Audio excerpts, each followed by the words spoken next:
Hello, I'm Laurie Steiner, sitting in for Armin Budish. Welcome to Golden Opportunities. Today, tummy troubles? We'll seek to soothe your stomach strife. We'll log on to see how the Cleveland Public Library has put high tech into high gear. Then, meet a woman who hated her teeth, but now is in love with her smile. Plus, learn how your expertise can keep entrepreneurs on top of their business. And don't get stuck paying for your parents' nursing home costs from your own pocket. It's time to get GOing, so pull up a chair and join us at our kitchen table for Golden Opportunities.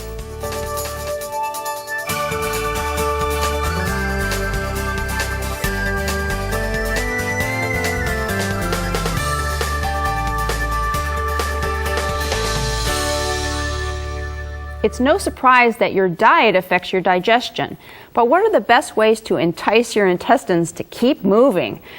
Dr. Alok Jain has some ideas to keep you from being irregular.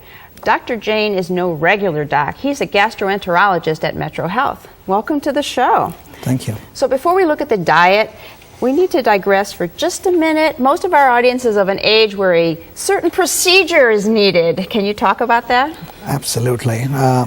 Colonoscopy. Every person over the age of 50 or starting at the age of 50 needs this screening test to prevent them from developing colorectal cancer.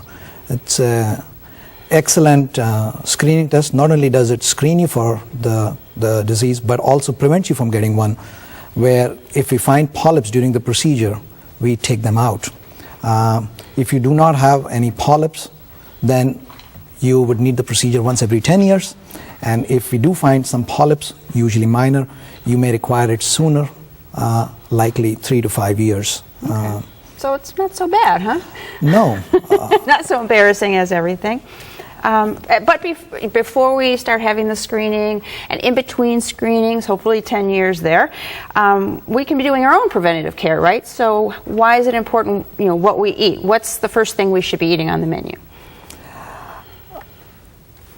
Of course, eating a balanced diet is very important, but fiber is something that I would emphasize very much from the GI point of view. We all are eating a lot of processed food these days, and fiber is lacking in our diet. Fiber is very important to keep us regular, keep our digestive health. It not only reduces cholesterol, but also is a nourishment to the healthy bacteria that's there in the GI tract. Fiber prevents symptoms in people who have irritable bowel syndrome or are severely constipated. What are some examples of the best kind of fibers? I think it's a common misconception among people that green salads are fiber, but the best sources of fiber would be whole grains, whole oats, fruits and vegetables.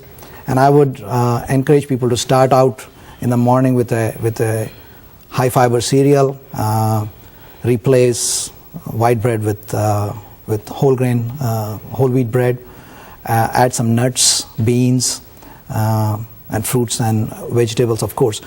A tablespoon of flaxseed is not a bad idea. And if you still are not reaching 25 to 30 grams of fiber that's required, I would recommend adding on an over-the-counter supplement. Okay.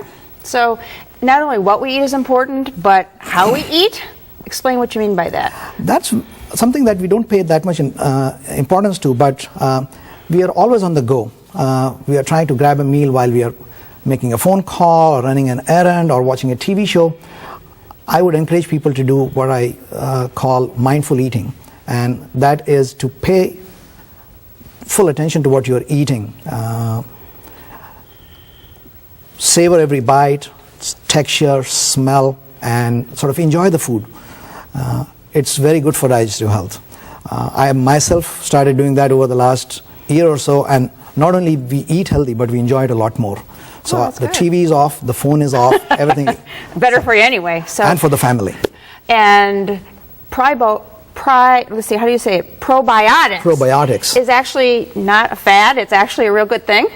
Yes, I mean, we have tons of bacteria in our GI tract, and a lot of healthy bacteria are important not only to make us absorb all our nutrition, they keep us healthy. And They are good and the bad bacteria, and probiotics are the good bacteria, and we need to constantly replenish our healthy bacteria. Certainly after we have had a course of antibiotics or stress where these bacteria can reduce in number, and it's important to keep that number high. Okay. Well, these are all been excellent tips. So I really would good information always. So I would say for the public that just having a yogurt and maybe mixing up some fruits is a great place to start with to get some probiotics. That's what I do every day. Absolutely. I like the yogurt.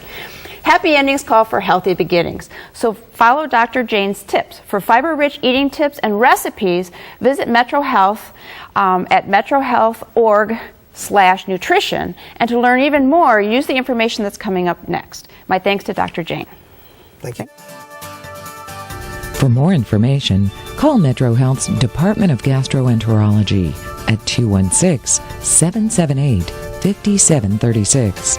And for colon cancer prevention tips, visit www.metrohealth.org/colon cancer. Next, the Cleveland Public Library is tickled pink.